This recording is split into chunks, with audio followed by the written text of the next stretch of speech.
Welcome to A Moment of Bach, where we take our favorite moments from the composer's vast musical output, just a minute's worth or even a few seconds, and show you why we think they are remarkable. We are your hosts, Alex and Christian Giebert. This is the second episode of a two-part series on the Bach Double, which is the Concerto for two violins in D minor, BWV 1043. If you haven't caught up with last week's episode, you don't necessarily have to listen to it for this one to make sense, but it is about the same piece of music, so we suggest you check that out too. The Bach Double. Yeah. So we're doing a double on the double.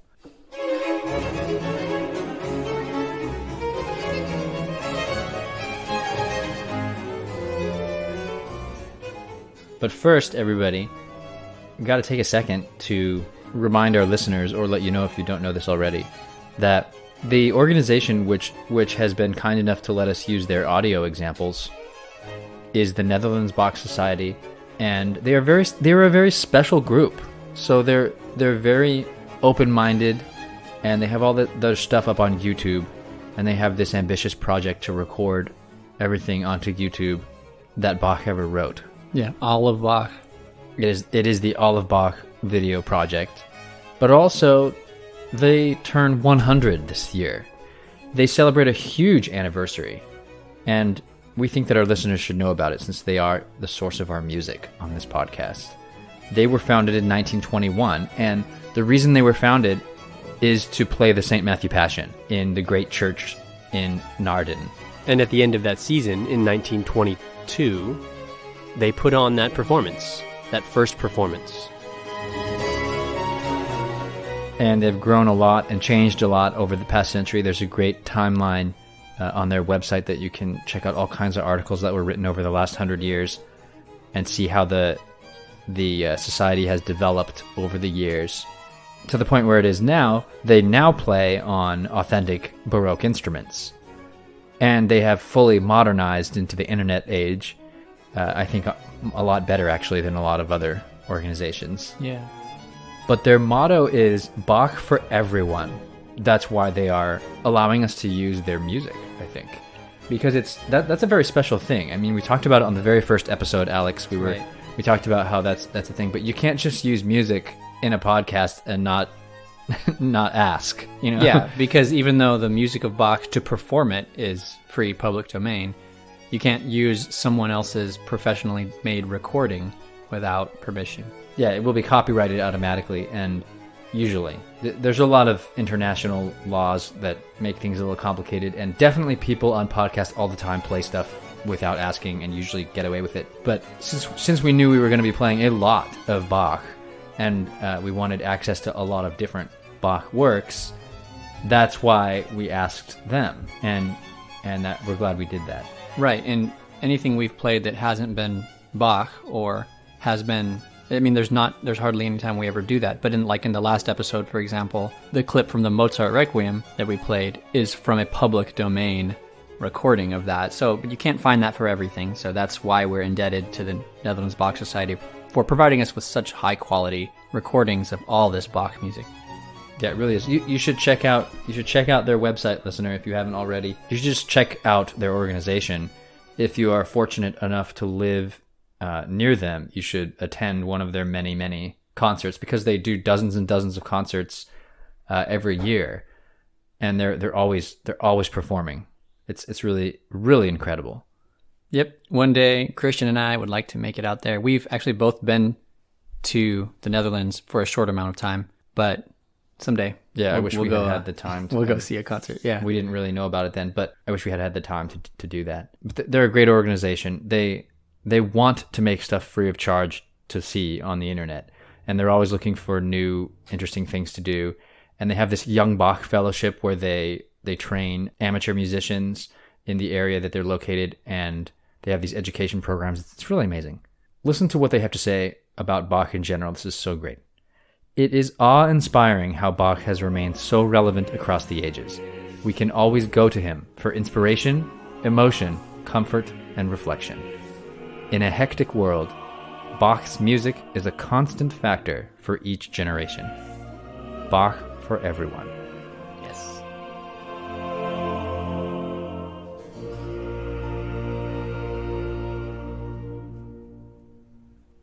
The Netherlands Bach Society uses period instruments. They haven't always done this. This was more of a recent thing, relatively. But they do now, and they use baroque violins with the gut strings and everything, and harpsichords and baroque oboes and flutes. Everything is trying to be authentic. Of course, it's not just the instruments and the way they sound, but it's the way these people are playing, right, Alex? I mean, you can't, if you sit down and play a piece of baroque music, even if you have the proper instrument, the notes actually don't say everything. Right. This is not the same anymore. In the modern day, when you or I write music and then notate it and then print it and deliver it to the players who are going to play it, they are expecting to see a lot of information. Dynamics, like how loud to play, when to grow, when to soften, how to articulate notes. These are things that are now notated. Right. And if there are going to be any particular ornamentations, they want to see those written out. They want to see everything written out. You're not just going to count on them to figure everything out and do a little bit of ad-libbing or improv, unless this is sort of in an idiom of like folk music or jazz where that's common. But in that case, there's probably less emphasis on being able to read notated music. Right. So we're talking about like the most, the stuffiest situation of a concert hall kind of music, like orchestra music. You have to write everything out now.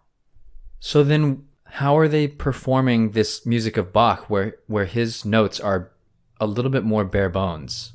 How do they know how to decorate it?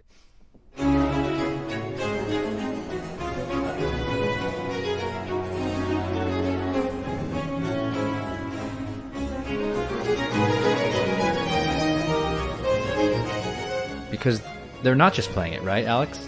They're not. If they're just playing the notes, it wouldn't sound right. It would sound incredibly stark and cold, angular, unadorned.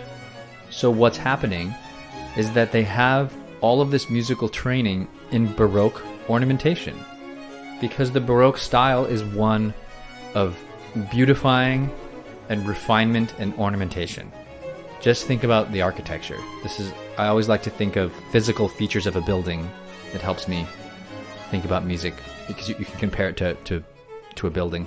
Something like the St. Peter's Basilica, or things that were built a little later than that, even in the truly in a Baroque way. Think about those buildings. Every single wall is covered in some kind of ornamentation, some kind of embossing, some little flourishes here and there that stick out from everything, little statues, little carvings, little etchings, little curlicues, balls and beads, and we need to have someone on here who like an architect, so they can give us some technical things, because I honestly don't know any of the lingo, but all the beautiful adornment that is on all of those buildings, and the gold plated stuff and all the paintings and everything. That's what Baroque music is. So the notation does not have that, because the notation, even though, as you said, Alex, one time, Bach's handwriting is really nice and neat, the notation doesn't have any of that, because the notation isn't the point. Yeah, the notation isn't the art itself. The point is what comes out of the instruments when they play.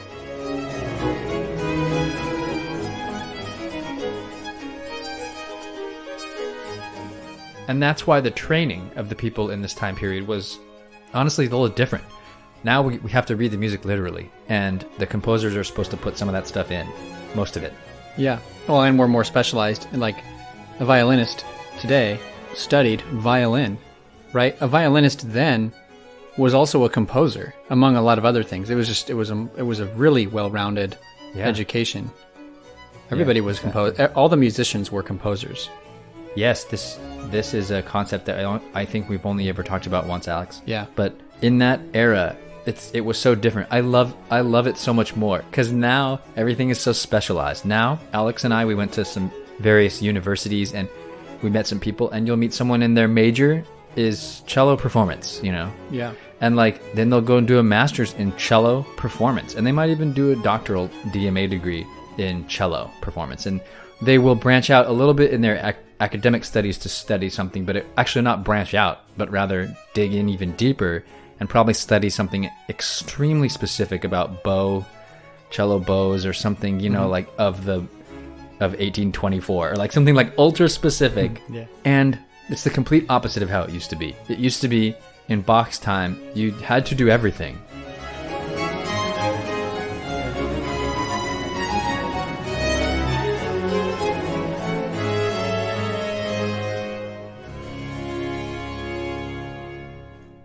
You had to teach music. You had to repair instruments. You had to be able to compose at a rudimentary level so that people could read and perform your music. You had to lead the choir. And you had to lead the be choir. Cantor, singer. And you had to lead the choir from singing, from a singing position. You had to lead the orchestra from a playing string instrument position. Bach did this with the viola. Bach was a violist. You had to be able to lead everyone from the keyboard. You couldn't just not have keyboard skills. Nowadays, some musicians just don't play piano or something, or one of the keyboards. But back then, I think everyone would have had that skill. It was a different time, and the way the music was performed was different. To play that music now and to try to get into the head of the people back then, and to try to really produce Bach as authentically as possible, you have to do something like the Netherlands Bach Society is doing, where those people are actually all trained in their modern instruments, I'm sure, but then they also have, in addition to that, the baroque training. Right. So this brings me to the moment that we're talking about today, because the moment in the third movement, which occurs several times, is one of baroque ornamentation. It's actually written in, but it doesn't say what it is. It's just that you'd have to know, and it would be easy to miss. And if you missed it, you just wouldn't play it right, and the effect would be lost. And what I'm talking about is, let's just play the very beginning of the very energetic third movement.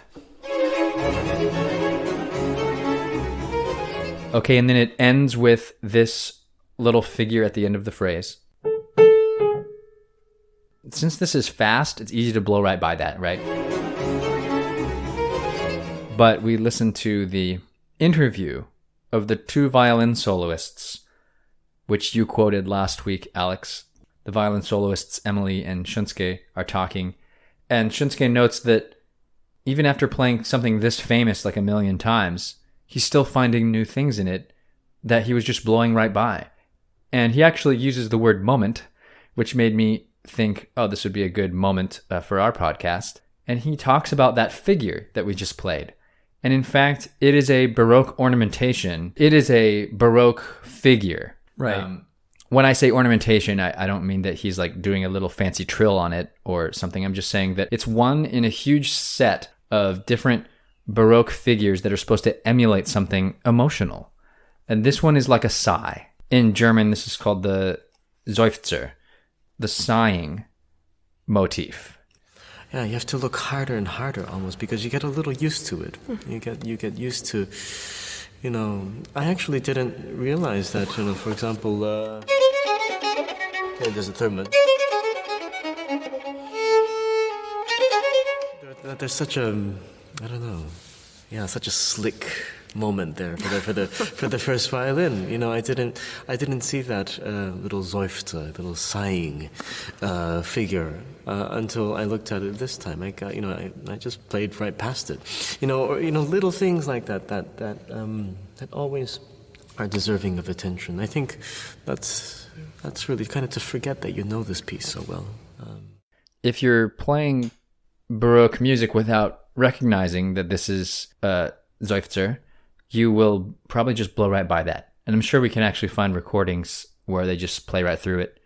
But to stress that first note and then come off on that second one in just the right way to make it sound like a little sigh, you'll really capture it, even though it's going by so fast. There's so much, it's so dense, there's so much in here. You have to catch this as it goes. There were sighing motifs last week in the second movement, that gorgeous pastoral thing. It was so beautiful.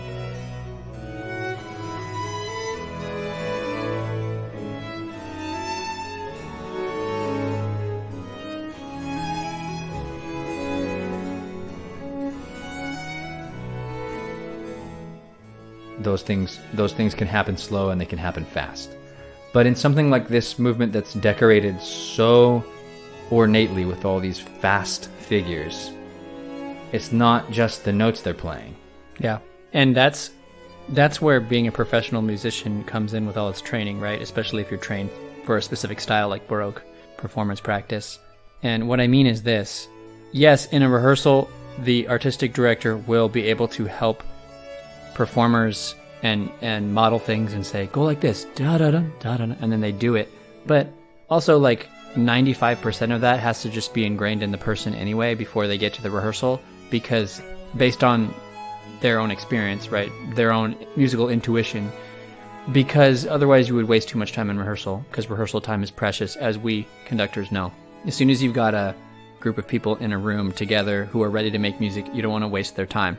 So that's part of it. And I've always said this to my groups, that, you know, part of what we do is to teach them how to be musicians, right? How to have the right intuitions on how to phrase certain musical lines and things like that.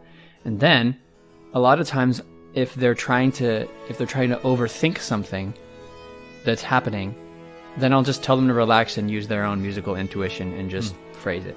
And rather than even telling them how to do it, I just let them do it. And then if that doesn't work, then I'll model something by singing through it, and they can hear the various ways I want to phrase something by singing through.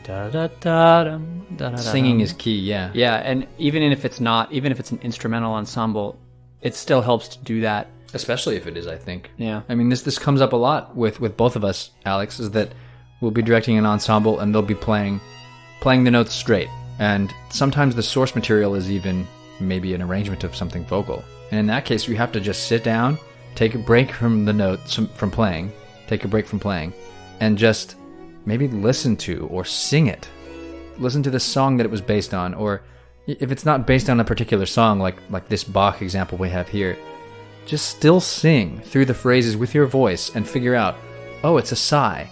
Bum ba-dum. It's a sigh.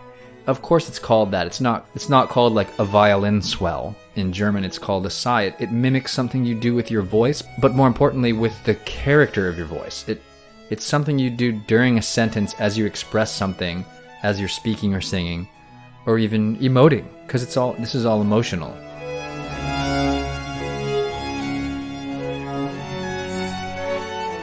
That's true. And that kind of brings me to one thing about the metaphor of music that I've touched on before, but not in this particular way. And that is that a lot of the instrumental things that you hear in music can have a metaphor in voice, right? It sounds like someone's singing it, especially if it's a lovely lyrical thing. But then something like this, where it's a little more rock and roll and these notes are all over the place and they're fast, right? You wouldn't, I shouldn't say you wouldn't hear this on a vocal line, because this is a typical Bach vocal line, right? A lot of the cantatas and things have really fast and difficult things, instrumental style, right? That you have to sing. But I guess my point is, when those things happen and when it's this furious, fast, intense music, it doesn't feel as much like someone singing it. And yet you have to bring out those moments like what Shunske Sato was saying. You have to bring out those moments of sighing, those moments of relief, and those moments that sound a little more humanistic, because it brings out the contrast in the music when you do that.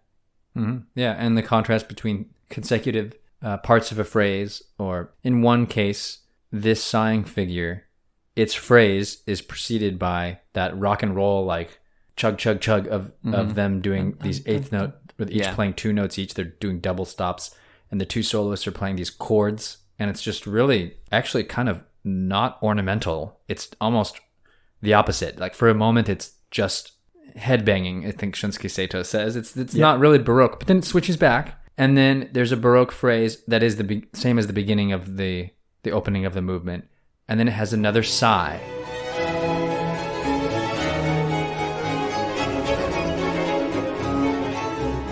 And these things are all consecutive. And it's really kind of an emotional roller coaster if you think of it that way, and if you play it that way.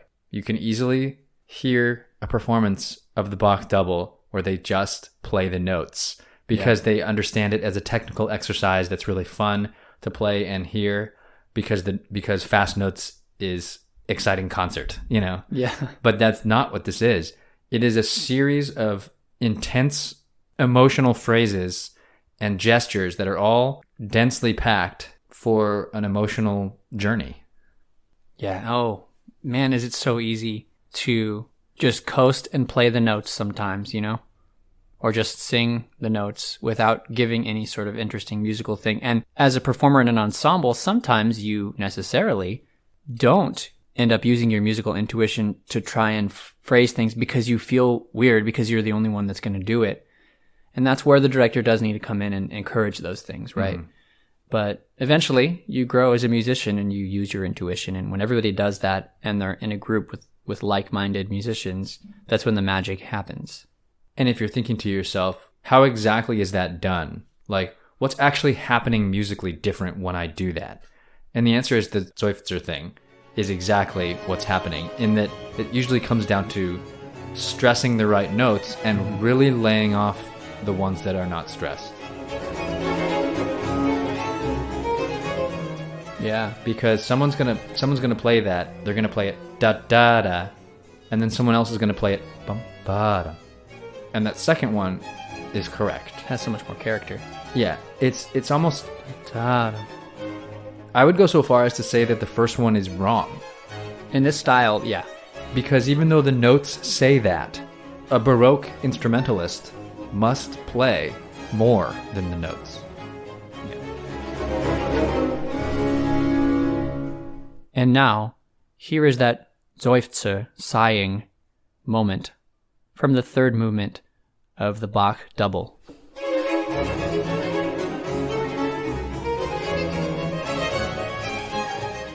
If this introduction to a musical moment has inspired you to hear the entire Bach Double Concerto, please see the link in the episode description to see its performance, led by Shunske Sato and Emily Deans of the Netherlands Bach Society.